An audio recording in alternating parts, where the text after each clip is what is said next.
to start with, we're going to, I'm going to use rocks as people.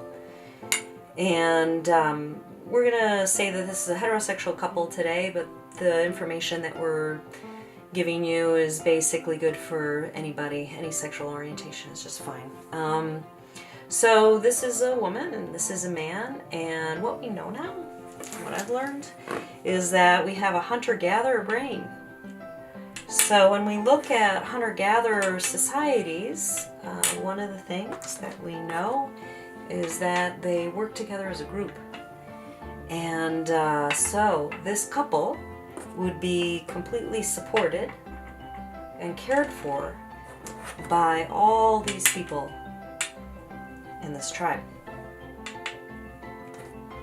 They would work together, they would sing together, dance together, and spend a lot of time together. There's a lot of connection. Okay? And so they work as one, for everyone supporting everybody else. I think it's kind of cool. Now we know that in our current day society, culture, it's changed quite a bit.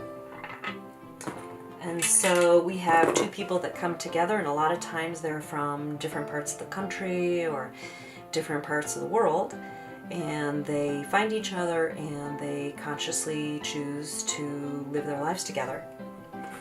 And many times, both people need to work outside the home. So let's just say that this is her work tribe. And let's just say that she has a book club that she attends regularly.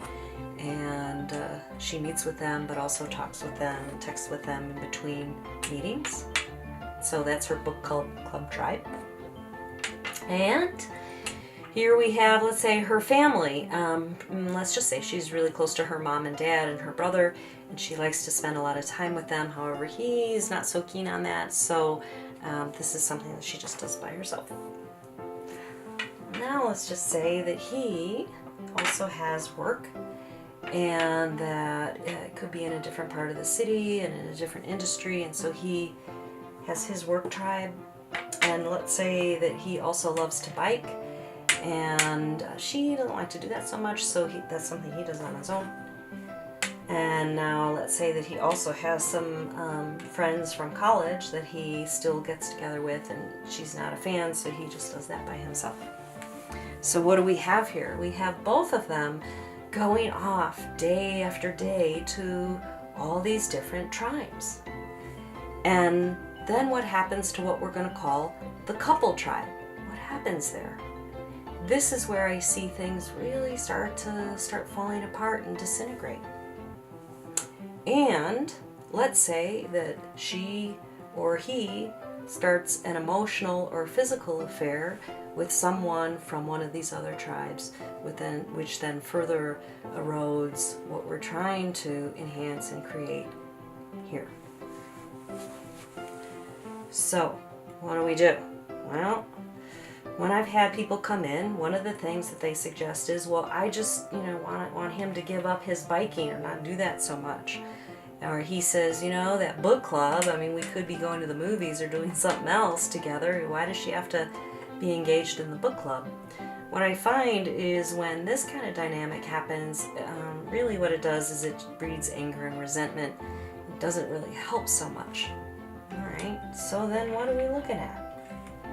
Well, what I found is my most successful clients do three things. First of all, they become really, really aware of what's happening in each of these tribes. How much time and energy are they actually devoting and spending to these other things, and how much are they devoting to this tribe? The other thing they do is they really start looking at what their communication looks like. And so if someone is constantly reporting on work, constantly reporting on what a great time they had with their buddies, it tends to isolate the other person. And so how can you recreate your communication so that what is happening in these other tribes positively reflects on what's happening with the other person in the coupleship? The third thing is, what are you actually doing to increase the connection in the couple?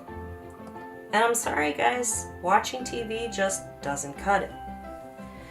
So, couples that I've worked with that are most successful are understanding all the dynamics that are happening, and they make a conscious effort to build this tribe.